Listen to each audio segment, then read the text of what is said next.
Welcome back, Tribe. We got a piece here from a Jubilee episode where it says we might do this in parts. What makes a real man? 50 Men debate. One of the questions they had was, does society need more tradwives or girl bosses? And I found this so interesting. Just what the modern man thinks is nuts. Tradwives or girl bosses? I'll let you take it from here. I definitely think that society needs more tradwives. Putting women in the workplace is actually a failed feminist movement, which minimized wages for men. And then it gave the government free control over the children, right, through a public education system. And I think that that's also why we have a lack of masculinity in society. Okay. Yeah. So there's three claims there. There was the government controlling the children. That's not what I said. And then the wages being stolen from men. I didn't say it was stolen. Oh, sorry. How did you phrase it? No, just say it was like minimizing wages for men. Minimize it. Okay. Yeah. Sorry. Causing an impact on men. And then what was the first one? It was moving women to the work. Moving women. Okay. Yeah. So there is no statistically significant difference between the cognitive abilities of men and women. You can obviously find an outlier study or two that says something else. Sure. And so that's not what we're debating, though. Well, no, but I'm building to my point. Okay. Yeah. So in that context, I think we should have a society that empowers men and women equally to pursue whatever works best for them and in their relationship. Like, for example, we have friends who are married, man and woman, and they are both in healthcare, and they both take turns working. Like, dad will work one day and mom will work the other day. And I think it's awesome if we have career opportunities. We have things like, affordable childcare, paid family leave, anything in society that supports people to make the decision that works best for their family, I think is positive. And I think if we had better options for people to pursue what works for them individually, we would have, as the prompt described it, more girl bosses. I think your argument is... No, we wouldn't. Women will naturally choose to be stay-at-home mothers and watch their kids if the man earned enough. If the man earns significant amount of money, women will choose to retreat from the workforce and stay at home. The men prefer it. The women prefer it, and sure as fuck the children prefer it. The outcomes are better for the household overall. The only reason we have dual income households is because one salary does not pay enough to survive. Just for yourself, it takes a dual income household, forget the kid, just the dink household, to afford a place today and a semblance of a decent life. Then you tack on a kid and you take a significant hit in income. All your earnings, for the woman at least, a significant portion goes into childcare, into taking your kid to daycare. Daycare costs are out of control. They're thousands of dollars. Your salary can get cut in half in some places just because of daycare costs and all the other things tacked on that we haven't even mentioned. But this notion that I think he's a leftist, I think what they have here is the reds have traditionalist or conservative views, and the blues have I guess you could say blue pill views, more liberal. The problem with his argument is he doesn't think back to a time where, or at least what would be fundamentally the most effective and efficient organization of the family. He's thinking both people work and that's the norm because that's the norm in society today, that both people need to work. So that is the default that they go with. The default is man and woman works. How do we make man and woman working the most efficient, effective way going forward? But it isn't. It's starting from a false premise that that's what a child needs the most or how a family functions the best. My personal experience, my mother was a stay-at-home wife her entire life, except on one occasion where I got older. She had a bit of an empty nest syndrome, didn't know what to do. Her identity was shifting because I wasn't, didn't need her to take care of me anymore. She obviously had to rearrange what duties she had in the household. So she thought about getting a job, and my dad was like, okay, fine, you don't have to, but if it'll keep you busy and whatnot, not bored, go for it. Dude, that shit lasted, I don't know, a couple months. And then she came back to just be a housewife, and it wasn't working for either of them. My father hated it. Then she started hating it. And we quickly figured out, at least they did. They quickly figured out that, a man and woman working, it's absolutely bullshit. The setup they had was exactly what you would think. My mom would wake up early, 5:30 in the morning, along with my dad as he's getting ready for work. She's making coffee, she's making breakfast, and she's packing his lunch and everything he needs for work. He would take a huge cooler with all his food for the entire day, plus snacks, all that stuff, and like 12 water bottles because he worked in hot ass weather all day. He did construction and would have food ready for him. He would call like an hour before getting home. She would know what time he's getting home. Food would be ready for him, absolutely fresh, whatever, everything. And they saved money because she was cooking at home. They weren't spending it on frivolous dumb shit. She didn't shop for random crap like clothes or need to do her nails or any of this dumb modern woman bullshit. I have what a traditional upbringing looks like. I got to experience it. I saw it with my own eyes. And then I saw through my American friends, their quote, modern relationships of the United States, of the Western world. And their parents were fucking miserable, constantly arguing. Kids were neglected. The family ate like shit, looked like shit. Obesity is rampant in Americans. You could see it just because their whole family dynamic is broken. They're stressed out from bills and all the other issues. Like half of them are now divorced. And of all my friends, I think maybe one or two, their parents are still together. And if I'm being honest, I think both of those were from immigrant families. So like full-blooded Americans, nobody had a real like family that lasted besides mine. For the very, like, my mom never hung out with other men. My dad doesn't hang out with other women. All this modern, like, relationship dynamic bullshit doesn't exist in a traditional culture, in a traditional society. We brought that over to the United States with us, and it worked fine. In the U.S., it worked fine. As long as you abide by those rules and those traditions, your family life is fine. But we have the modern world here where these people are raised like this guy. He's too young to know because America has advanced so fast amongst its peers that he grew up in a system where single mother homes or dual income family homes are the norm. And so he thinks that's the starting line for how society should treat families. What the conservatives are saying, or what I would say is, no, you're not looking back far enough. The system we're currently in is already broken and you can't put a Band-Aid on it. Everybody's got Band-Aid solutions for something that's fundamentally wrong. We can't treat the symptoms. We need to treat the underlying cause. And I've mentioned what the underlying cause is for. Men need to lead the household. Men need to earn more money. Women should be allowed or able to step back from their career roles. Families should be incentivized to create families, to have babies through tax incentives, housing incentives, earnings incentives, all that stuff. We should be subsidizing families. We shouldn't be subsidizing fucking single parent households like single mothers. Why do we subsidize single mothers as a government? No, you should be subsidizing families that stay intact. The government will help you. Society will help you if you are man and wife together, you have multiple children and you keep having them and you maintain your household. Society should reward you for that. Instead, we reward the degeneracy. Drug users, unemployed people, single mothers, shit like that. We have programs for what we call them disadvantaged, but these programs create incentives to become disadvantaged, or at least make it very hard to come off the incentives to advantage yourself in society. That's why society is broken. Our incentive structure allows for this to grow continuously. That's what I'm telling you guys. It's only going to get worse until we fundamentally change the way the system operates. But a liberal can't understand that. I only know all this red pill shit. Okay, I have my perspective that I do because I was raised in the kind of family I just described to you, partially in a culture that's very traditional, Eastern Europe or the Balkans, whatever you want to geographically call it. And then I came to the United States and I saw the difference. And I had become red pilled myself through actions of dealing with, quote, modern women and seeing what a traditional woman was in my mother versus a modern woman in the women I was dating. And it couldn't be further apart. But you can't, how do you get this insight when you were raised in this broken system? Is that if only we were to put women in workplaces, which no one's debating that they shouldn't be. The question is not, should we restrict women from doing it? It should be, should we have more Tradwives, right? And so my argument is that there are studies that show that having, and I can speak personally, I've been married for close to 20 years. I was in the military for a little bit over a decade. I worked, I provided. That's worked for me. That's worked for my parents. That's worked for my grandparents. That's why we're traditional. We carry down these traditions from family to family. And so we see that our children are thriving. I see that my children have a mother at home that loves them and is able to be with them for their school events. That's huge. Or, sporting, things like that. And it's worked for us. So, the question is, do we need more girl bosses? Do we need more women away from their children? And I just don't think that's what we need more of.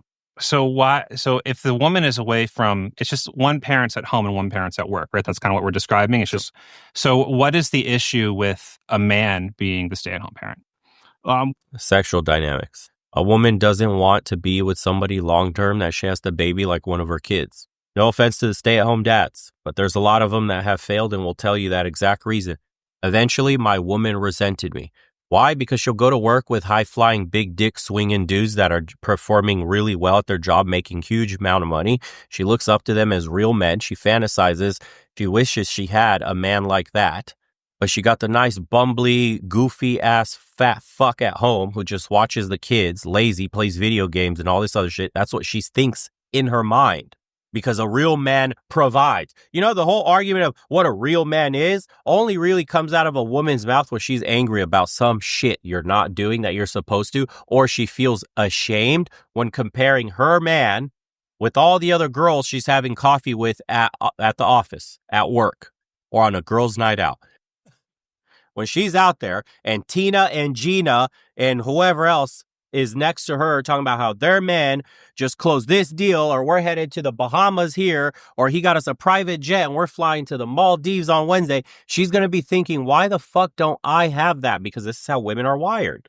They're constantly in competition and comparing what they were able to catch in a man.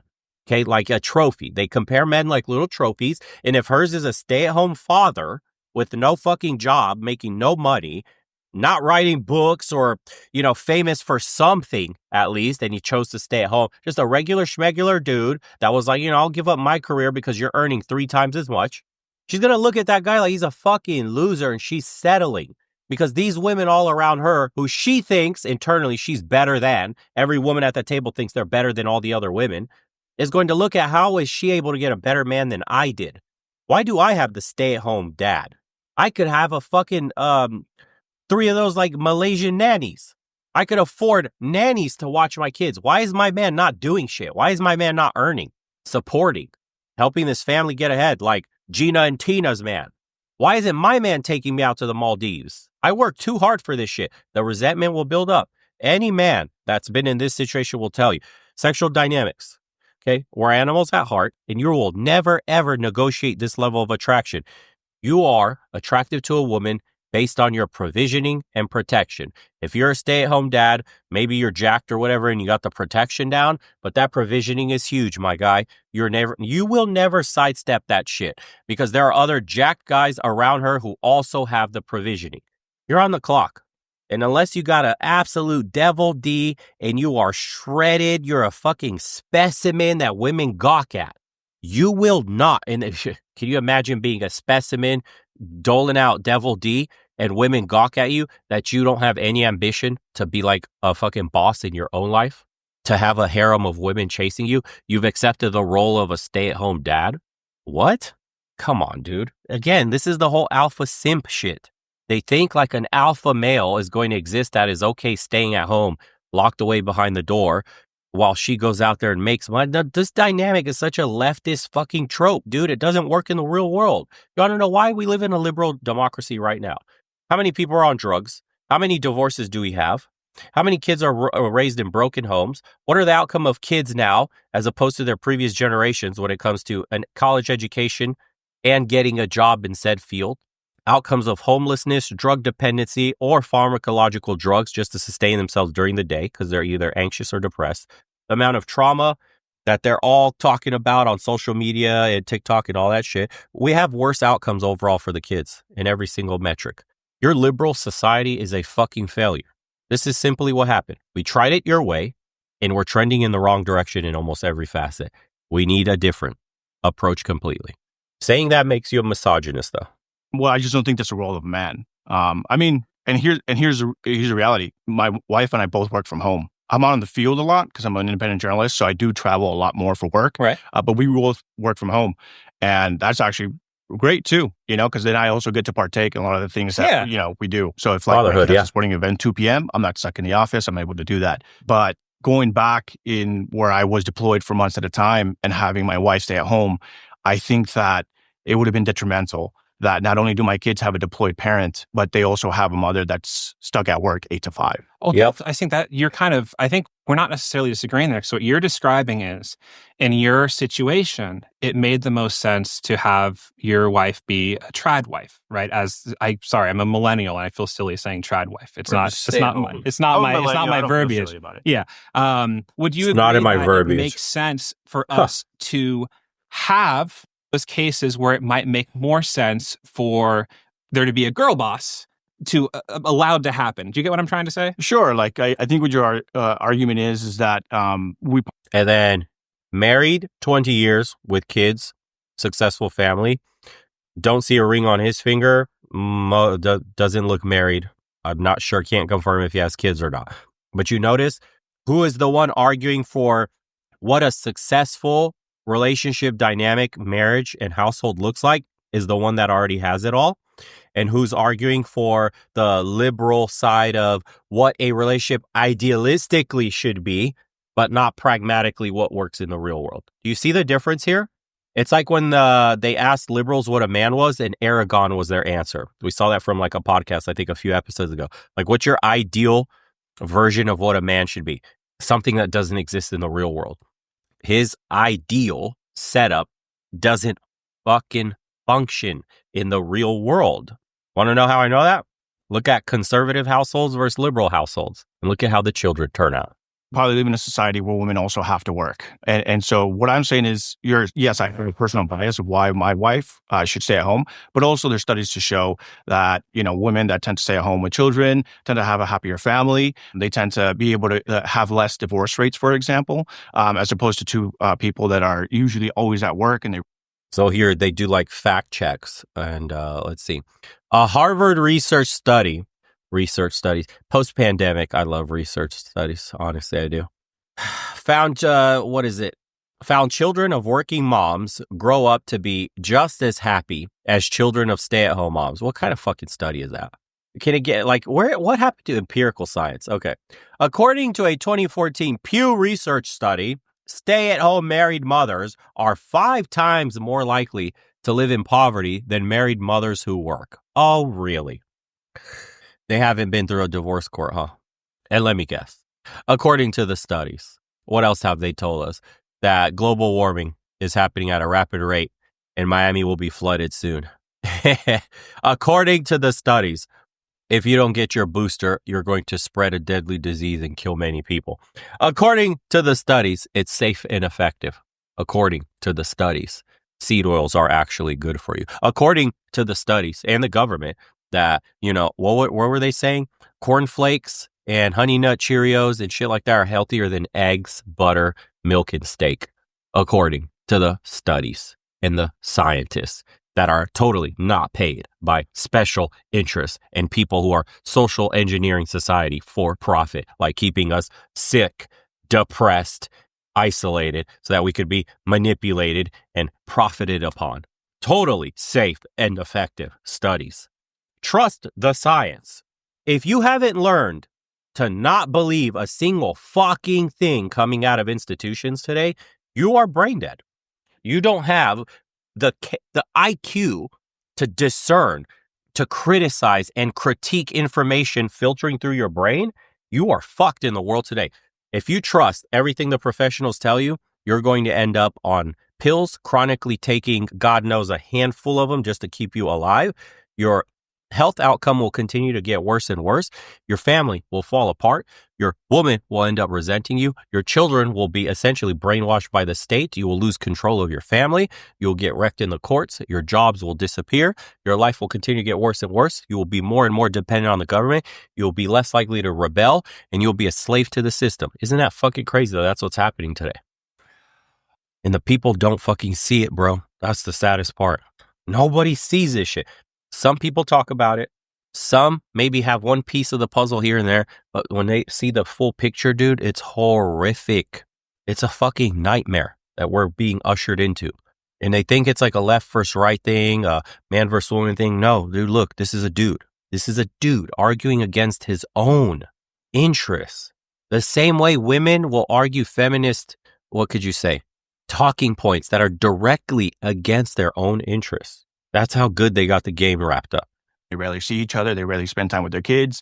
There's some things that show that kids do better in the long run when they have a parent that stays at home, for example. What's interesting is regarding studies on stay-at-home parenting, on the census, an at-home dad is defined as somebody who has not been in the workforce and not made money over the past 52-week period, over the past year.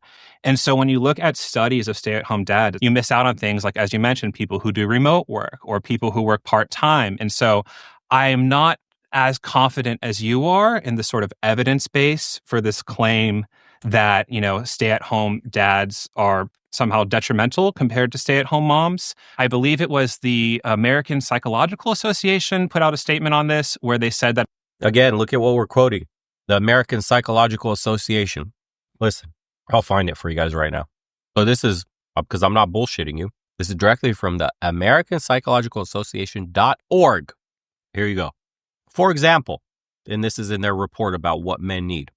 The masculine requirement to remain stoic and provide for loved ones can interact with systemic racism and lead to so-called John Henryism for African American men, a high-effort method of coping that involves striving hard in the face of prolonged stress and discrimination. That's bad for you. They'll say things like this. Though men benefit from the patriarchy, they are also impinged upon by the patriarchy.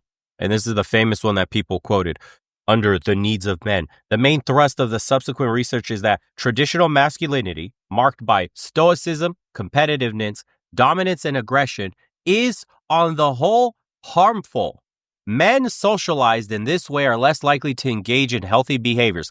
Can you, this is how twisted the institutions have become.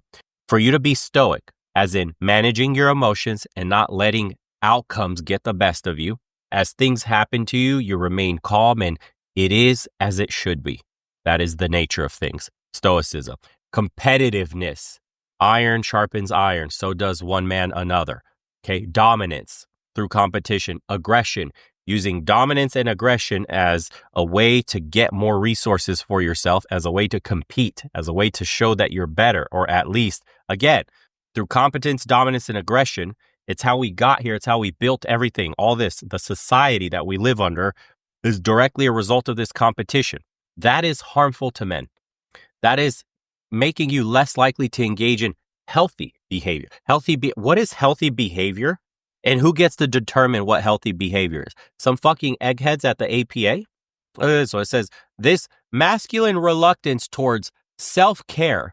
So empowering yourself and saying if you have problems, you need to fix them yourself. Quote, man up, that we tell ourselves, extends to psychological health. But we don't want to sit across a room and talk to some woman to tell us how we're feeling. Research led by this fucking dude found that men who bought into traditional notions It's not that we feel these on a deep, fundamental, biological level. We bought into this. Someone taught us to be traditional.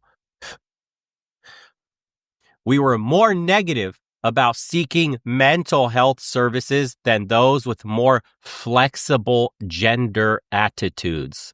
And they wonder why nobody on the left can get the attention of young men in the world today when they tell them that they're perpetually, systemically victims of the patriarchy, victims of all things men, that they have a problem that they cannot solve, and that they must talk about their feelings when that it causes a friction within men. We know that's not what the issue is. On a deep level, we want to be empowered. Tell me how, with my own two hands, I can change my life. What kind of hard work? How do I need to persevere? What should I strive for? What goals should I have in mind? And how do I fucking take that step every day?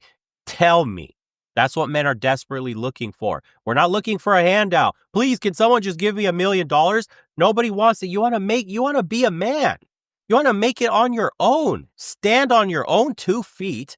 Get to the finish line by your own hard work. We want pride in what we do, but not a fucking government handout or to be seen as some victim. That's what they don't understand. So when you say stupid shit like dominance, aggression, competitiveness, stoicism is harmful to men, you've completely lost that entire aisle of guys that are still masculine in nature. It's insane, bro. So no, I don't believe in any fucking studies. I don't give a shit on what the professionals have to say. You're all fucking stupid. You all are a part of the fucking machine that pays you to say what it wants you to say. And you motherfuckers got almost everything wrong, down to the food we eat. I don't care what comes out of your mouth. You're all from fucked up families in some ultra lib or leftist institution. Your kids are chopping their fucking private parts off, taking medicine that castrates them and fucks up their hormones, and will never have a healthy, happy family of their own. They're too mentally fucked. Look at Hollywood. Look at all these people, all these institution heads. Disgusting, bro. We got so off topic. I don't even know what the fuck episode were we even on right now. Oh yeah, we were on this Jubilee shit. Anyways, I don't even think you could watch much of the Jubilee without getting copyright striked or whatever. So we'll just stop it there. I think I'll do the same for all the other ones because they have our Depressed Men Week.